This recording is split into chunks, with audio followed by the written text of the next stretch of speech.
Hello, welcome to Dungeon Doors Podcast. I'm your host, Justin. Today, for Image Month, we're reviewing Fear Agent, Final Edition, written by Rick Remender, art by Tony Moore, which he did the first half of the graphic novel, Reignition, and the second half, My War, is art by Jerome Opena. This book collects 10 issues, and it's price wise is 20 US, and I paid 26.50 Canadian, right? First thing I need to mention is I'm gonna sound a bit more mush mouthed than usual because last night I went to bed and during the dream I had or whatever, I bit the tip of my tongue. Woke up in incredible pain. My tongue was bleeding, but thankfully I was so groggy that despite the pain I was able to go back to sleep. Which sucked because I slept in an hour later than I was supposed to. which pissed off my dog. Yeah, so if I talk weird, I'm sorry. It's just, it's gonna take a while for my tongue to heal. Which still feels a bit numb, but it's fine. Yeah. So the story for this book, I'll just read the back. When down and out alien exterminator Heath Houston, who's like a guy from Texas, stumbles upon an extraterrestrial plot to commit genocide against the human species, he must put down the bottle and resume his role as a peacekeeper, the galaxy's last fear agent, right? So, this takes place in the far-off future. You have a guy who's an ex-veteran soldier for a group of Texas, badasses or ass stompers called the Fear Agents. He's the last one humanly survived a deadly attack by some evil alien race called Titalitans, which are a race of aliens who've abandoned their human bodies. Sorry, not human bodies, but humanoid bodies for mechanical ones, and they're basically big robots with brains in jars. So they I think they said they wiped out half of humanity. I don't know. Our main character Heath Houston was there. Lost his dad, lost his son to the attack that happened on Earth, and his wife divorced him and eventually became president of the United States, which you find out later in the book. But after that, he leaves Earth and becomes an alien exterminator. In the first job we see him in, he goes to retrieve some mechanical parts that have been stolen on this planet by troglodyte, this race of troglodytes. He goes in there to exterminate them. They're like green apes armed with monkey wrenches for some reason. He goes to exterminate them. Turns out they were being mind controlled by this giant jellyfish kind of thing. He is able to defeat the jellyfish after defeating the jellyfish creature, which is giant jellyfish with psychic powers and shit and stuff. Sorry, I'm trying not to swear. The troglodytes go mad. Troglodytes means cave dwellers, by the way, if you didn't know. I learned that from Bone Tomahawk, which if you haven't seen Bone Tomahawk, check out. That's a good movie. So they go and wreak havoc in the nearby city. Our main character couldn't get paid for his last job because he couldn't recover the stolen goods, even though the stolen goods were converted into a spaceship that the jellyfish was planning on boarding. Couldn't recover the stolen goods, so he leaves the planet low on fuel, low on money, low on supplies. Tries to get drunk on half a bottle of Jim Beam, missing the gym, which I got a bottle of Jim Beam right here. Devil's Cut, which I only have like a quarter left. I need to get more liquor. I'm not a drunk. I just happen to have that. I've left that on the table since last time I got drunk on like New Year's Eve or whatever, and it's still there. Yeah. So like after that, he gets a distress call from a space station. Well, not space station. Some guy from some military guy he's familiar with from the United Stations. Is that's what they're called? The United States is now called the United Stations, I guess, because they colonize the outer universe or whatever. He gets a call from them offering him a job to wipe out these aliens that have infested a space station, where we see this rednecky looking alien space trucker go in to get a bite to eat, to get killed by this giant squid thing. He goes in there. Turns out its feeders, which are these they're basically the Zerg, but like if the Zerg were giant squids that ate everything, right? And after they eat stuff, they reproduce more. So they're basically the Zerg. It turns out that these race of aliens called the Dresdites are putting them into like the space trucks and are loading them onto Earth. Heath Houston meets a girl scientist there named, what was her name? Mara Esperanza, who looks pretty hot, not gonna lie. Meets up with her. She's the last survivor on the station. Just happens to be attractive human woman. Nothing to be suspicious there. They get back onto their ship, which is a really cool rocket ship, by the way, and even has shark teeth and eyes on the head of the rocket ship, which looks pretty cool.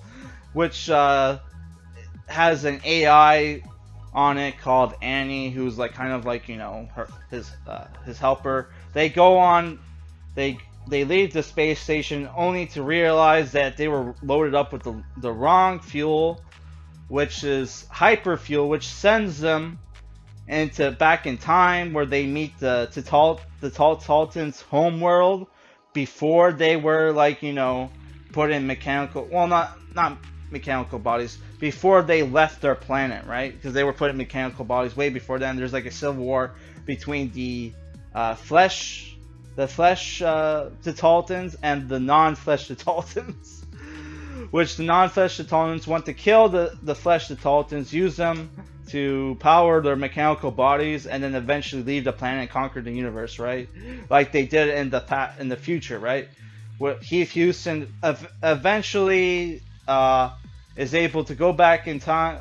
Sorry, being back in time, he's able to fix things so the Taltans never conquered the universe, only for him to be arrested by the time cops, and they undo everything that he did, and eventually he's let go and put on a ship back to Earth, to realize that the Dresdites had already pretty much destroyed the Earth. He meets up with his ex-wife, who's now the president of the United States, and he's getting cucked by an Asian dude named Keith,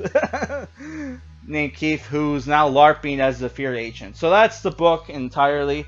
It has like this retro 50s sci-fi feel to it, and it's very reminiscent of animes that I've watched called Space Adventure Cobra, Space Dandy. There's even some Cowboy Bebop there, but the whole theme is basically you have this sci-fi adventure, but with this pessimistic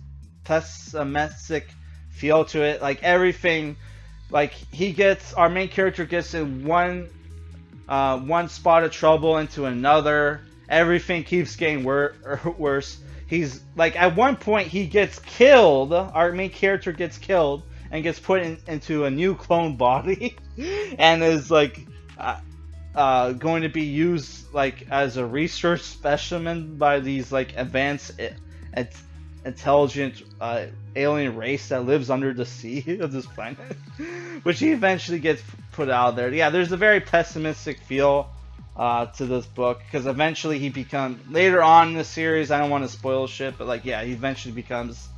It's the last member of the human race. Spoiler alert, but you know I went into the book knowing that.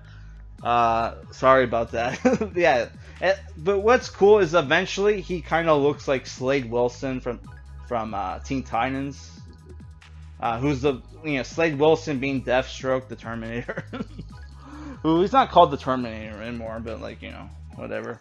But yeah, if I were to give this book a rating, it's a 7.5. If you're there's the art, it kind of has this goofy, cartoony feel to it, but it matches the kind of story that's being kind of told. You constantly get references to some philosopher named Sam Clemens, who's obviously comes off like kind of like a nihilist. So he's kind of like a redneck ripoff of Nietzsche, based on the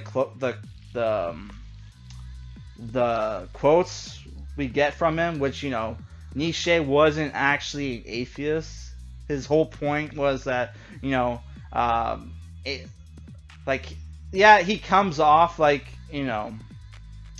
like a depressed kind of person, but like he was trying to warn people about how like degeneracy and like atheism is going to destroy Western civilization, which guess what? It pretty much is. Yeah, thanks to communism. Thank you, Germans, for inventing communism.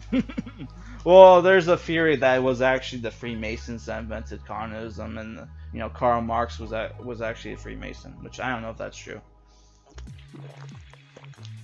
Talk to our boy Jay Dyer. Ask him about that.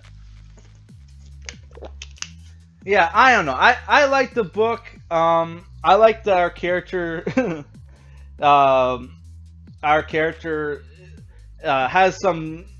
does not mind being a little bit sexist and racist towards aliens, which is kind of based. He calls people who aren't prejudiced against other races like either a coward or a liar. Which is like something that what's his name? I can't. Which is something Patrice O'Neill always talked about. If you ever listen to Patrice O'Neill on Opie and Anthony, yeah, I don't like. Let's be real. If you're a fan of like Cowboy Bebop and like Space Adventure Cobra, or Buck Rogers, even there's a Buck Rogers feel, you'll probably like this series. But the problem with it is that it gets darker and more depressing as the series goes along, from what I'm told. But it's still kind of like a fun book, despite the like I mentioned, it does get darker and depressing as it goes along. And I should mention all the Texas like slang and like dialogue.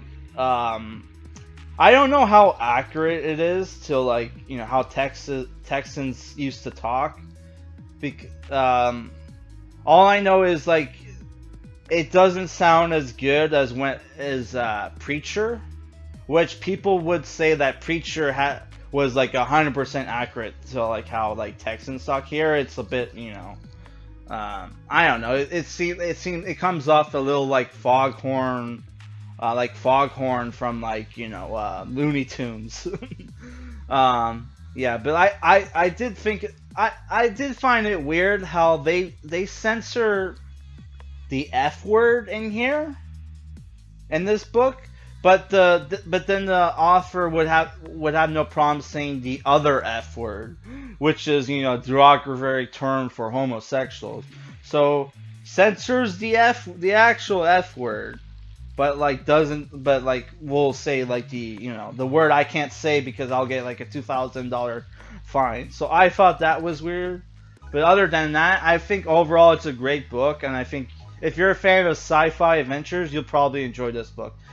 All right, that's all I gotta say for this review. Our next review will probably be tomorrow because I'm putting these out a little bit too slow.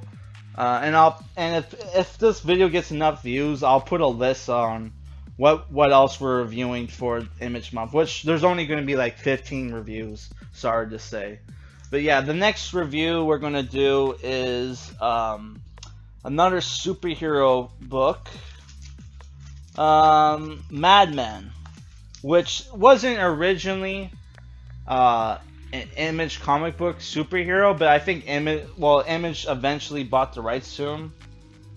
But like, you know, I have an Image comic book published by Image Comics with Madman, so I'm gonna review that. All right, peace.